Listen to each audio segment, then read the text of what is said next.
She explained to me that Kumon is about speed and accuracy and lots of practice. I was now 6 months into this process, which meant that summer vacation was just beginning, and I was very excited to spend my summer brushing up on math facts. And I thought, this just sounds perfect.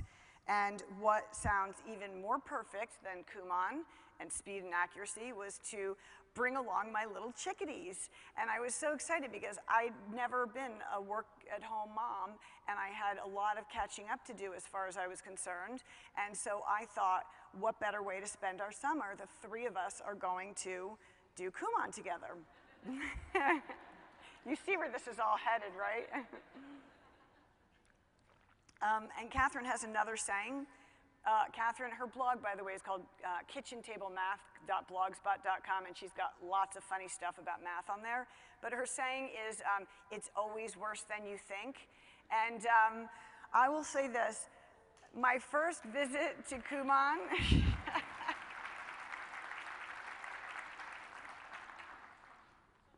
my first visit to Kumon was worse than I thought on a few fronts. Start with, I placed into 3rd grade Kumon math.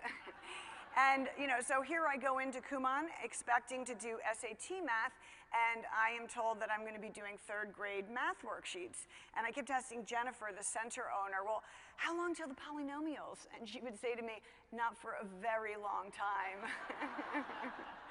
And I assumed that, I'm a hard worker, and I was going to work as hard as I could to get where I needed to be.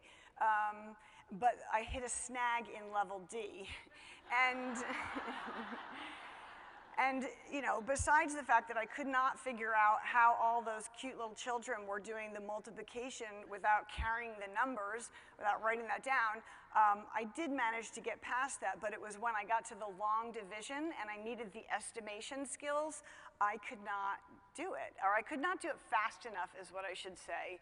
And I got held back twice. I had to repeat level D twice. And the truth is, I never passed level D because by the time the summer was done and it was time to get back to the SAT prep, I was told I made too many mistakes. And I always meant to go back to it, and I hope someday to get back to it. But anyway, the other caveat, the other flaw in my plan was that I failed to notice that my adorable little children were no longer bottomless pits of love and devotion, and that I came from this place where I thought, well, they'll do it because I said so. And I didn't even so much as ask their opinion, and maybe even if I had asked their opinion, I'm not sure I would have cared that much at the time. So the other flaw was I brought them to Kumon because I said so, and they were these surly teenagers. And I realized they were teenagers, obviously, but I didn't realize the implications of the fact that I was no longer their North Star, and I was caught completely off guard and without a roadmap the first time we went to Kumon together. So imagine the scene. It was the beginning of their summer vacation. All their friends are having a good time, and I tell them that we're going to go do some errands, and we're going to the dry cleaner. Yeah, we had to go get, I think, like passports, and it was a hot summer day. There was a lot of driving. There were a lot of errands, and at the end of this was the reward. We were going to go to Kumon and do take a placement test together. I was so excited.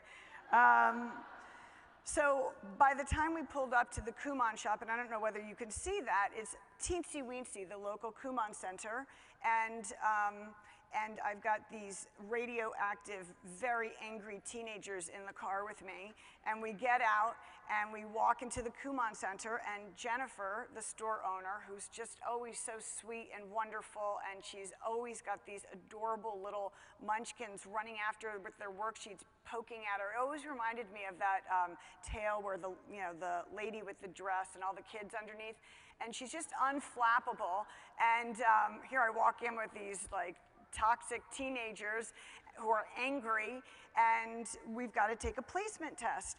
And my son, who'd always been very good at math, he puffed up like a peacock and he overestimated his abilities, and he got a really hard placement test, which he then couldn't do, and that made him even angrier. And my daughter and I, we chose a level that was much easier, but it got hard very fast. And now she was angry with me too, and she was aligning herself with her brother against me. And I was, really at a loss for what to do. And looking back, what I should have done was said, you know what, guys, what a bad idea this was. Let's go home. We were in high seas. This was no time to be teaching a lesson. But that's not what I did. Instead, I made a rookie teenage parenting blunder. These were my first teenagers. I didn't know. And I said to Jennifer, the center owner, I said, Jennifer, could you please excuse us? And I looked at my kids and I said, let's go outside. And I took my kids outside in front of the little center and I said, listen, I'll pay you each $100 to do Kumon with me.